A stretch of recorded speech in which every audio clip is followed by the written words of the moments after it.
For some reason, 2025 has been the unofficial year of the Stephen King adaptation.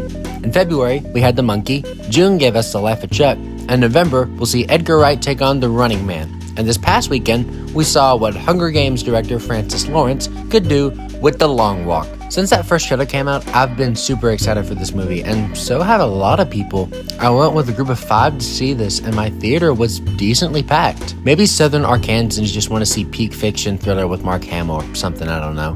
And while I don't think it's peak, still a pretty good time overall. Like all the best dystopian genre films, I think the meta-commentary here is done very well. The original Long Walk novel was made after the Vietnam War and the draft, and reflected parts of how King felt towards the entire country at the time. And while some of those ideas don't have an exact 1-to-1 50 years later, I think J.T. Molnar does a good job of reinterpreting parts of that original book. The political messaging and real-world similarities here are laid onto the audience fairly heavily, but I still think the message works well. I especially love that initial conversation about the Long Walk itself and its registration system between Ray and Peter. That feels like an exact parallel to the draft.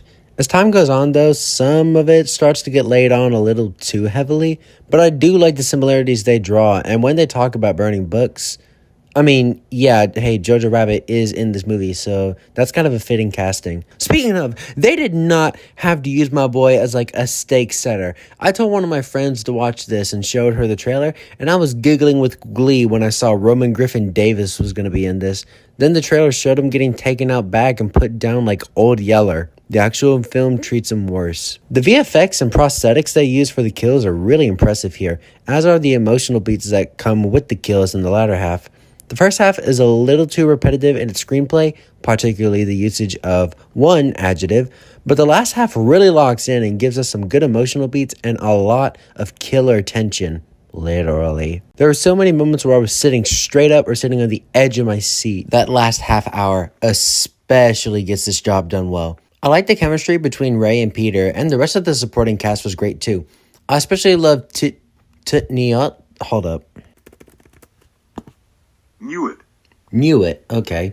Oh, that's not that bad. Americans, when we have to read something that's slightly of a different culture. I like Tut Newitt's character, Arthur. Besides our 2 leads, he was the character that I cared about the most, and I loved his personality. I like that one guy who wanted to write the novel about the walk. I thought he was neat. He was a trooper for walking that long, though. His death was kind of brutal to watch. Ben Wang's character was funny too, but I didn't realize he was the one that had the wife until I was talking with my friends after the film.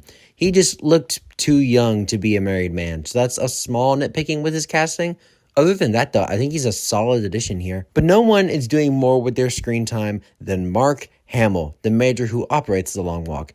His voice is very powerful whenever he talks, and he always demands your attention whenever he's on screen. I find it really funny that he's done this and The Life of Chuck in 1 year. With every one of his line deliveries, his raspy voice has this bass to it that really sits you down. It's a demanding performance and one of my favorites from Hamill ever. Granted, I've only seen him as Luke, Joker, Trickster, and a handful of other voice actor roles. The performances across the board are great. Even Judy Greer does a good job with her limited screen time.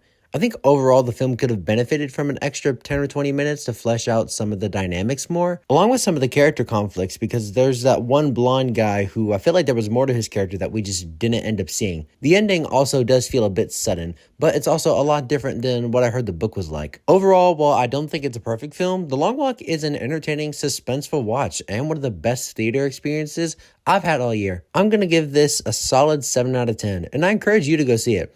If you were disappointed by The Conjuring or Him, like I know a lot of other people were, please go watch this the next time you're free. Well, actually, watch this or One Battle After Another. That comes out this weekend too. I pray I actually find time to watch that movie. Farewell, geeks.